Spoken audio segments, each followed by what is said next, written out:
And then we do have one more assignment that you have before this leadership series will be wrapped up. So on the first day, we gave out the reading list. I hope you've been carrying on with your reading, because you'll need that for the last part. So if you look at the assignment for week 4, the small group reflection is due April the 10th.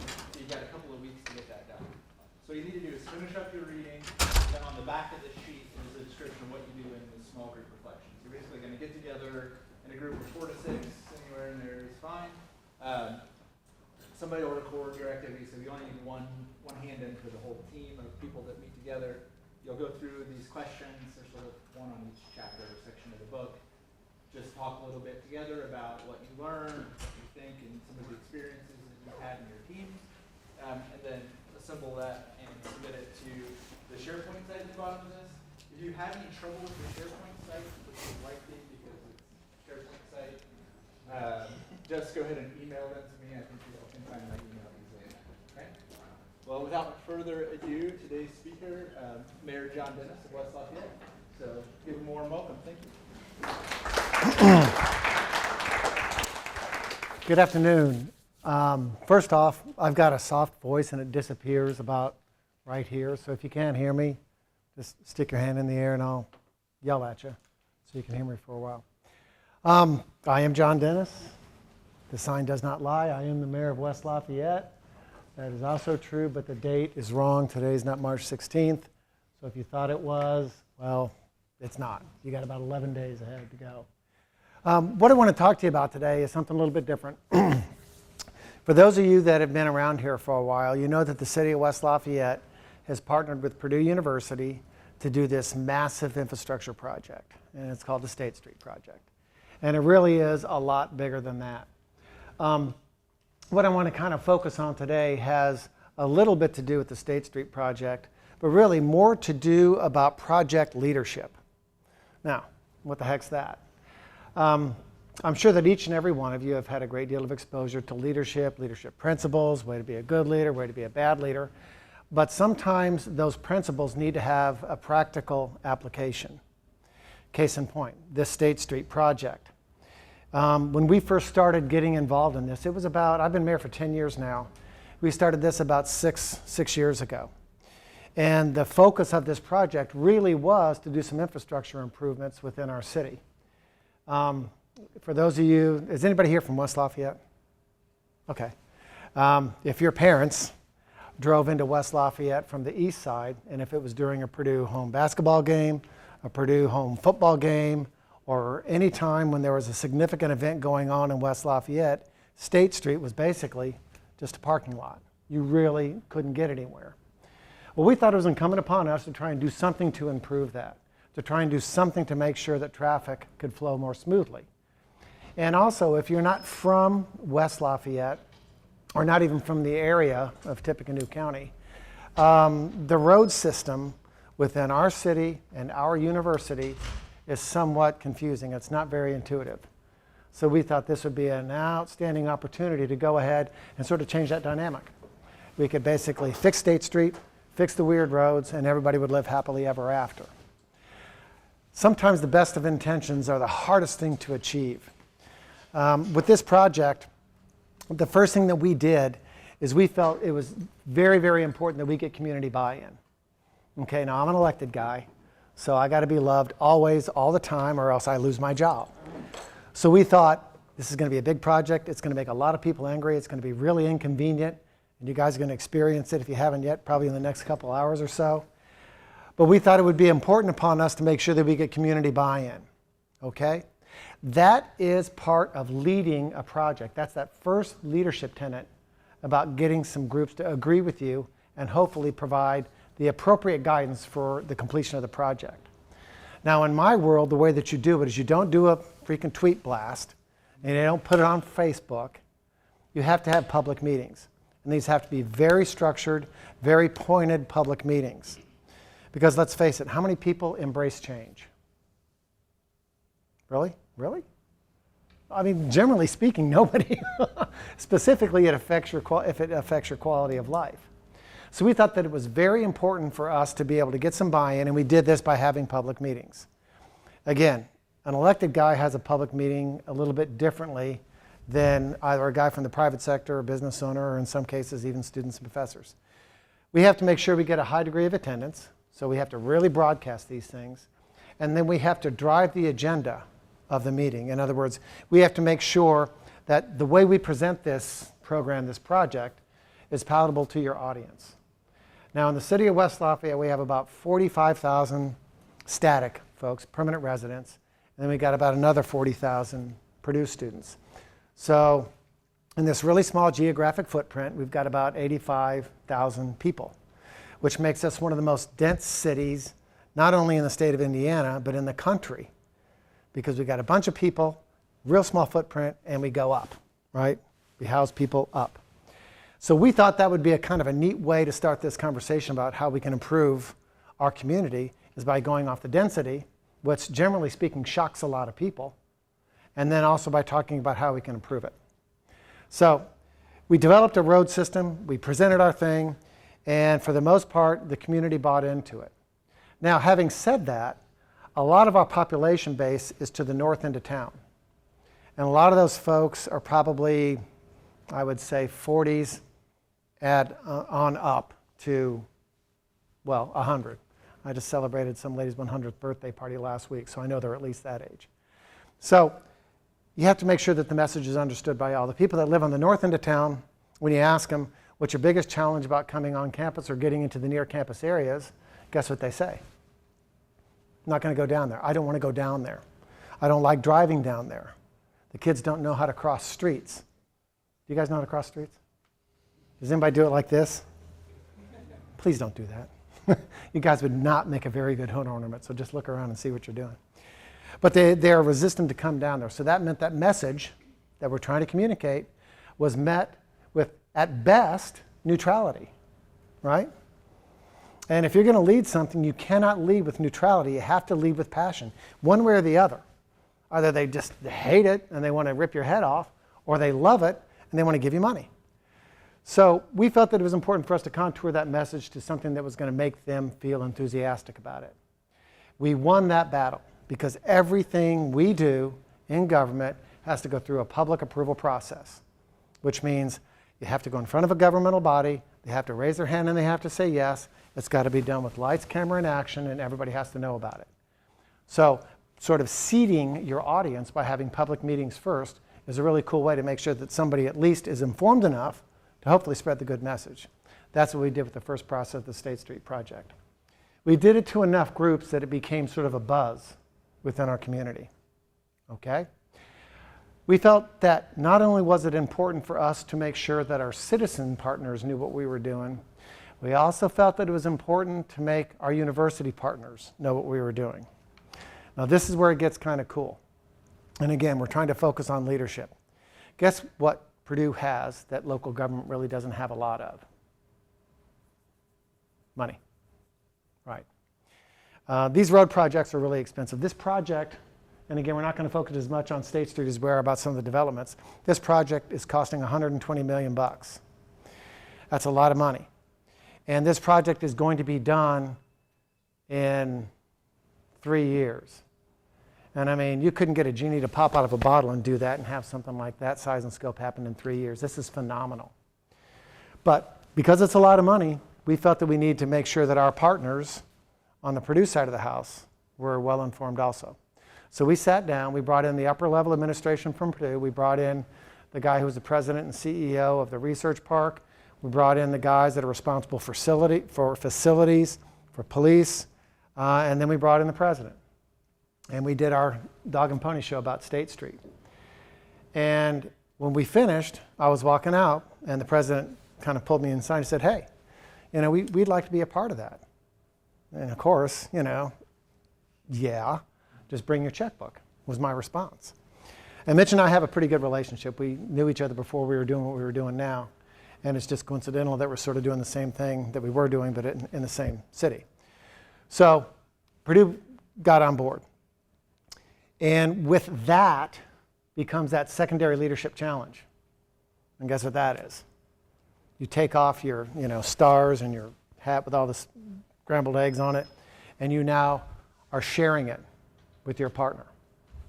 okay? And one of the old adages is that you can never have two bosses. You always only have one.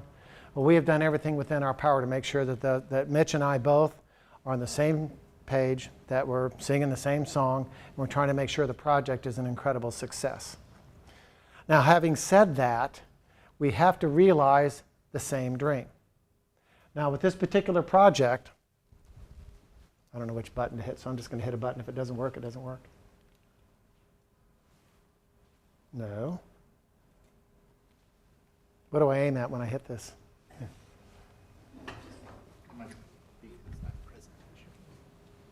Preparation is critically important. In There you go. It was off. So just the right arrow there. The one that's almost rubbed off? Yep, that one. Okay. Yay, there we go. In order to get this done, to get Purdue's buy-in, we had to make sure that we did things that would be very, very well received by the student population, and by our graduate student population, and by our professors, and by our administrators, and by our support people. Everybody that comes to Purdue, remember there's about 40,000 students, but there's also another between 13 and 15,000 employees that come here every day as well. They have to get there easily. They have to be able to do that in a quick and simple fashion. So that required that we did some redesign work of our original plan. First off, we were only going to go from Grant Street, which is the street that the Union is on, all the way down to the riverfront. That's changed. We're going all the way out from 231 and past. If you were where we did the ribbon cutting for the Rolls-Royce facility on the other side of 231, all the way down to the riverfront. Adding more linear mileage, adding more road work, and what's most important, adding more development, okay? Because here's another leadership challenge. When we talk about trying to make sure a project's going to be palatable for a specific group, one of the things that we need to do is make sure, because this stuff doesn't come for free, that we're in a position to be able to pay for it. Now for us, in local government, we have different financing mechanisms to be able to do it. The university has their own financing mechanisms. The agreement that we crafted with Purdue was pretty cool. We divided this $120 million in half. We would pay for our part, and Purdue would pay for their part. Now for us, what we did is we went ahead and we have an area that generates a lot of revenue through tax dollars, and it's mostly businesses that have property in there. And we can use those tax dollars to get bonds. And so we can bond our part. The other side of it, on the Purdue side, the Purdue administration decided that what they would do is they would encourage development. And these developments would be in tax-generating districts, and they would use that tax revenue to pay for their share of the road. Now, the really cool thing about this, and again, we talk about leadership. This is almost like leadership, fade back, throw the long bomb, and make a touchdown, is that Purdue agreed to, if after 23 years of development that they had not generated enough tax revenue to pay for their half of the project, guess what they do? They write me a check for whatever that balance is. And whether you love or hate Mitch Daniels, one thing you probably know about Mitch is he does not like to write checks when he doesn't have to. So that's a real strong motivator. Is that a leadership result? Seeing how I'm talking to you guys, I'm going to say yeah. Why not? But it has helped strengthen this partnership. So for our side, what we needed to do is we needed to do development. And again, when we talk about making sure a project's going to be well received, it has to be done in a way where people are aware of what's going on. We made people aware of the fact that we're building this road. Duh. We made people aware of the fact that we were going to generate development to pay for this road.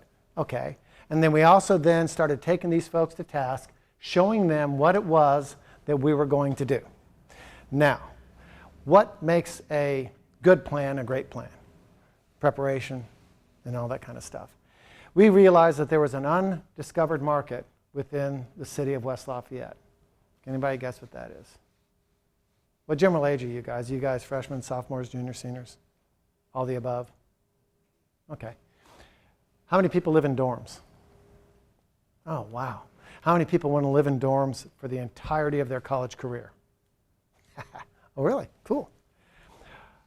Well, what happens is when you transition out of a dorm, you're going to be looking for a place to live, correct? Generally speaking, you want to live in a place where you will have some independence and autonomy, correct? Oftentimes, that requires that you are either going to live in an apartment complex or in a residential area. Now again, backtracking a little bit, we have many houses in the near campus areas that are rental properties.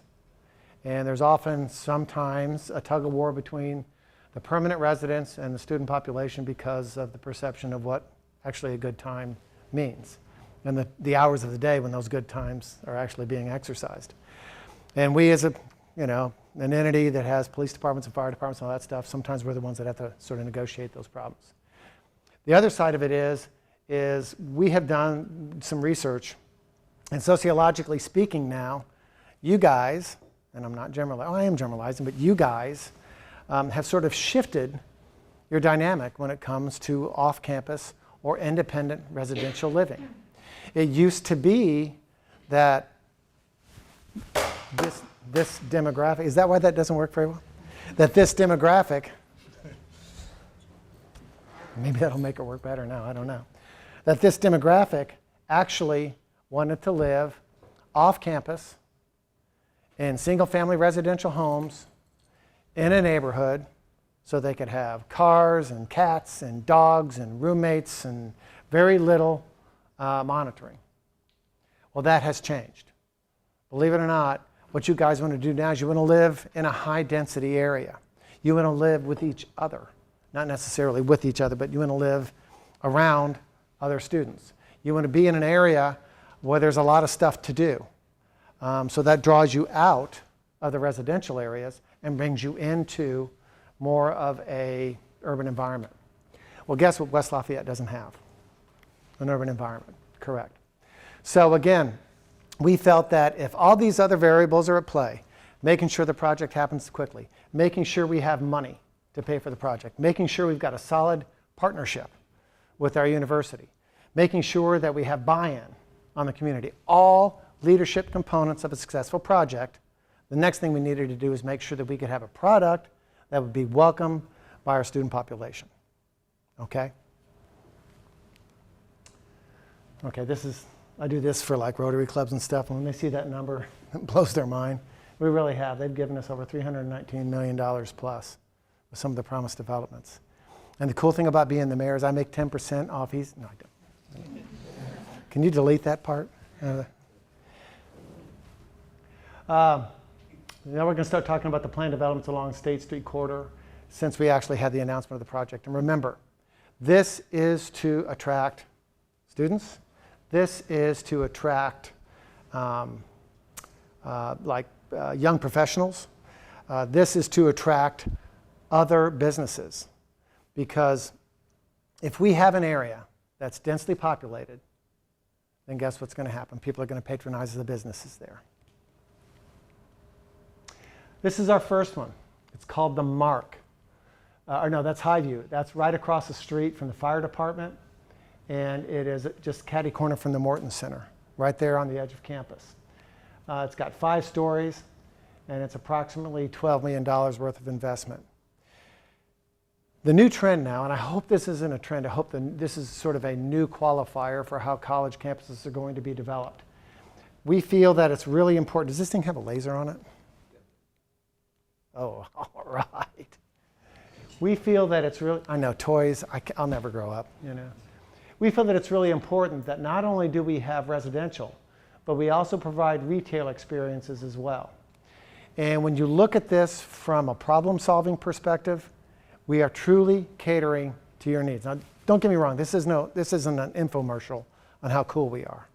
This is truly showing how when you lead a project, you have to make sure that you do your research and do your homework to make sure it's going to be a viable project, and also it's going to be welcome to your community.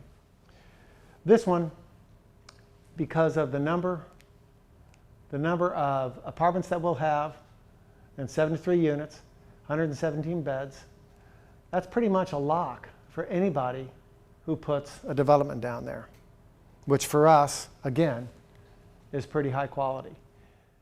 When we talk about being able to share our resources same thing apply.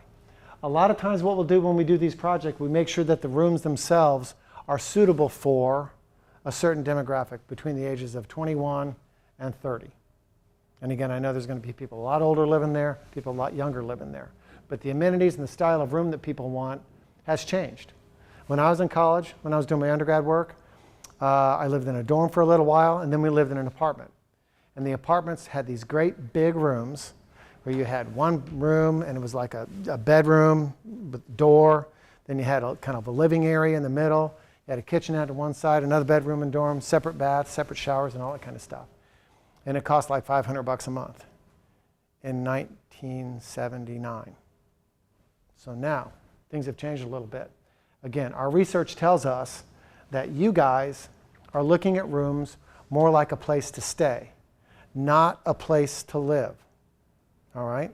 So what that means is the rooms now are going to be a little different. The dynamic is going to be a little bit more focused on having a place to eat or to sleep, shower, do your homework. So there'll be desks, there'll be beds, there'll be bath facilities. There'll be a small kitchenette. And oftentimes they might not even have a communal room. Some of these, and I'll go down the road and show you some different ones here in a few minutes, they have what they call micro rooms. And micro rooms are basically bed, shower, and then like a kitchenette. And they're the size of a single car garage or smaller. But that's the dynamic. And so in order to make this project a success, we need to make sure that we had that option. This apartment complex has some larger rooms, as you can see, up above. And it's got the balcony circumstance that generally is well received. But also, it's got the retail. The Wabash Landing Apartments, if you go down State Street Hill, cross 231, it's where the theater is, it's where Scotty's is, it's where Starbucks is. There's going to be an apartment development put in there as well. That particular development was put in the late 90s. Strip malls used to be really, really popular. Personally, I'm not a big fan, but they used to be really, really popular. The challenge that we have there is that the parking isn't very good. If you go to eat at Panera's and you have a meeting with somebody else, you stay there too long, you get to give me money because you get a ticket, and again, it doesn't go to me, but we'll just use me as sort of an extended metaphor. But it creates problems. So the developer, who is really good at building apartments and hotels, but not really good at doing like planned developments for businesses, has decided to take the entire east side of that, the side that Scotty's is on, gut all the businesses there, and turn it into apartments. And again, it's what is wanted. It's where people want to be. We're in the process of doing a development of the Wabash River. It's a great big thing we're doing between both cities and the county. So it'll be a destination point. But the most important thing is you got 5 stories, 114 units, 114 beds.